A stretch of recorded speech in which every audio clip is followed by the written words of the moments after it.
और तारीख़ Medina Munawwara में इब्न शब्बा नुमैरी जो मोतबर अहले सुन्नत की किताब है, आप देखिए वाज़े उन्होंने लिखा है कि खलीफा अव्वल ने जबरदस्ती हजरत फातिमा ज़हरा से फदक ले लिया था। अब यहां पर एक सवाल यह है कि हजरत फातिमा ज़हरा सलामुल्लाह अलैहा ने विरासत की आयत खुतबे में क्यों पढ़ी, जबकि फदक जो है वो हिबा था, हिबा का मुतालबा था।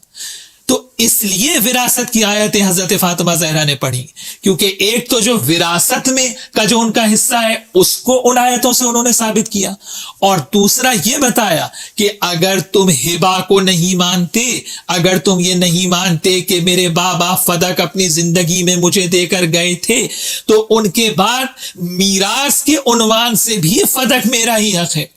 यानी दोनों तरीकों से फदक हजरत फातिमा ज़हरा की मिल्कियत साबित है। ये बहुत अहम बात है। अगर हिबा के रास्ते से देखेंगे तो भी फदक हजरत फातिमा का हक है,